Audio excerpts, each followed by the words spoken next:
Hey everyone, I want to do a really quick, simple video on don't attack if free to play on Evony. And I'm sure there are a lot of people that are already aware of this, but there will be quite a few that are new to the game. There's always new players coming to the game. There's always new players on new servers that sort of get into this false pretense that attacking is an option on the game. Now, just to show you how difficult it is, I'm going to go through a couple of things. The first one is the general. Now, you may notice there, I've got my three main generals, my ranged one, and then I've got my ground one as well, and then finally I've got my mounted. But you also notice as well that I'm now actually using all of these in the center, and the reason being is because I've been playing this game now for around about 2 years. That's how old this account is, and now from an attacking perspective, they're just not strong enough. They're not going to cut it, especially with the kind of defenses we come up against. Obviously, I can get involved in rallies, but in terms of the trap keep that I now am, I've had to make a decision, and I've made the decision that I'm not going to have any high tier troops, and because of that, my power is now down to 2 billion. I believe having the low power gives me more chance to receive solo attacks in both battlefield and server versus server, and also as well, like I say, yes, I can get involved with rallies, but even then, the points are quite minimal in what I'm getting, and versus the kind of stuff that I'm losing on Soul and things like this, it's just, in my opinion, too difficult to be a free-to-play, low-coin spender and attack on this game. Now, of course, you can. All games will allow you to do that. You can get involved with that. Of course you can. But I just think from a points perspective and also from building yourself up as a decent T1 trap or T1 defense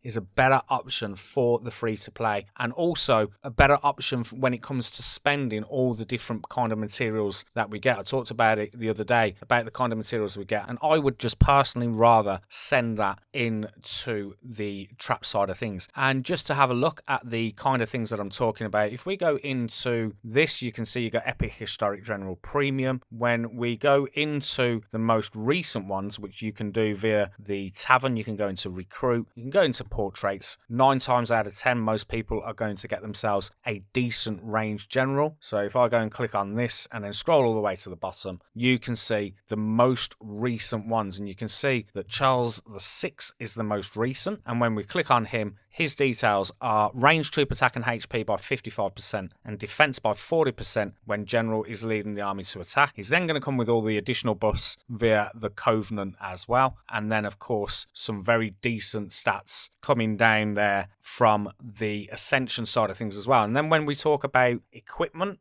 is another big one, another big area, because yes, we can go for the normal equipment in terms of what we can craft. So let's use the armor as the example, and when we go all the way to the top, you can see that we've got the Achmenidae, and we also have the dragon armor that you could be potentially getting some additional buffs for your general that you've got. But again, this is quite minimal in terms of what the equipment is, and the good stuff, the stuff that's going to get you those extra kills, those ones where you can go and attack someone, is going to come from civilization equipment. And going across here, if you don't know what civilization equipment is, it is basically advanced equipment that is going to come with a whole bunch of additional buffs. So if we have a look at the Sasanian set, this is the one that people use for the ranged. You can see the different buffs that are coming in with that, and again, it's one of those that as you get this and you increase this, it's going to do a lot more damage, understandably, over the normal equipment. But again, it's one of those. This is where you can see the right-hand side is where you will get the stuff from massive grinding. Takes a long time, but eventually you will get all these 3 pieces. But those 3 pieces on the far side is never going to happen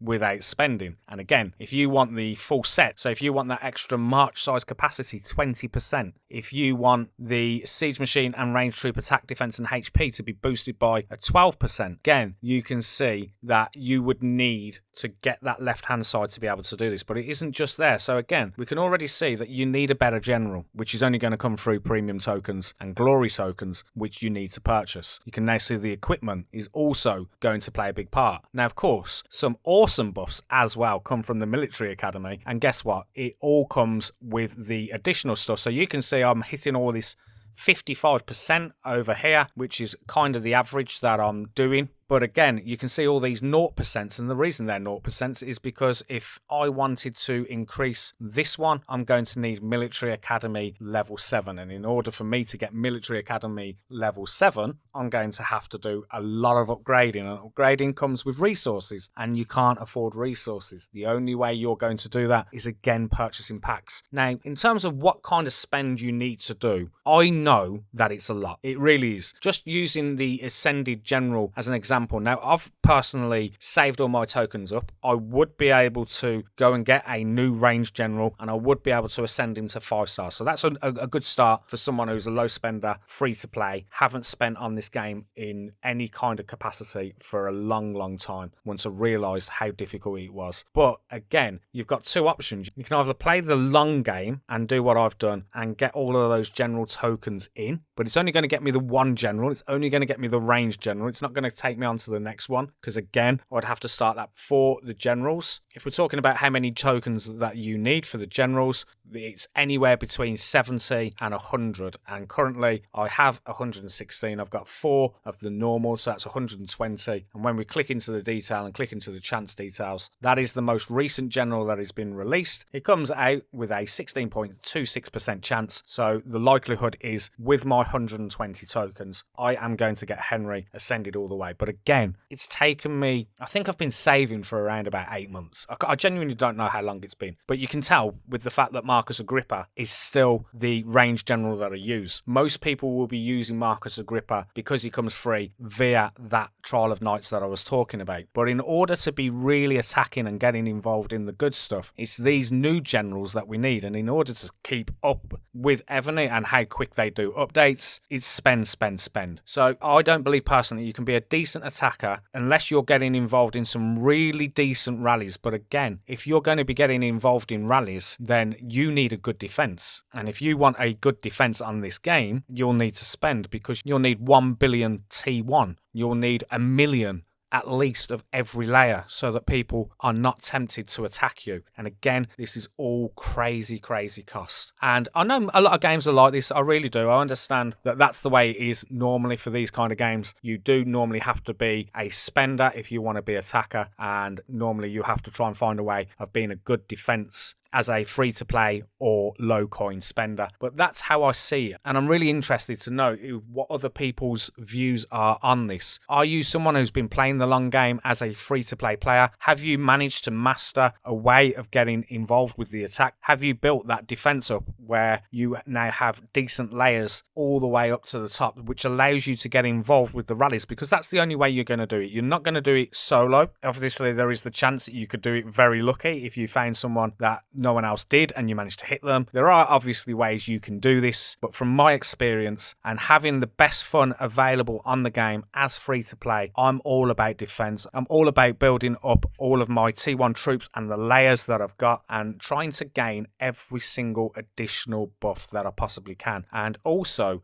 while I'm talking about that, because I just want to talk about this quickly, I was noticing on my Queen Boudica that I actually had her attached with some choreo, which is what I built from the beginning. I actually only changed this morning when I was having a look. So it would be good to get some feedback whether I am doing the right thing. But I have changed, as I said, 2 pieces of my choreo. So this is the first one, and this is the new buffs that I've got. I've got 30%, 20% debuff on Siege Machine defense, as well as the Ranged Troop and Siege Machine attack. Obviously, I haven't worked on these yet because I'm waiting to get some feedback off you guys first as to whether this is a good idea. And when we go into the top piece as well, you will also notice again, enemy range troop and siege machine defense is reduced by 33%. Enemy range troop HP is also reduced by 33%. And when we have a look at the choreo versions of the same thing, we can match this up, and you can see straight away that the enemy range troop HP is 33% on here, which is better than the choreo version here. And you can see again, the enemy range troop and siege machine attack is also reduced by 33%. So that is definitely a better piece of equipment, in my opinion, than the choreo I had there before. I originally had the Sasanian on Marcus Agrippa. He doesn't need it anymore because I'm now T1 trap. So this is where I'm going with this particular idea, that the 2 Sasanians are going to be better than the 2 choreos. The only thing I'm thinking about is whether actually on this one it might be better to have the choreo because of that minus 40% siege machine attack and those potentials for the siege machine to come at me. So that is where I'm going to leave this video. I'm really intrigued to get people's views. Have I got it completely wrong? Are you someone that is getting involved with the attack? You've been playing the long game and you are okay and happy with what you're doing, how you're doing? Are there things that I've missed? Is there something that I'm not thinking about that can allow me to attack? Again, as I said, I can get involved in the rallies. That's really the only way I'm going to make points via the attack method. And for me personally, as a free-to-play low coiner, did spend a little bit at the beginning because I wasn't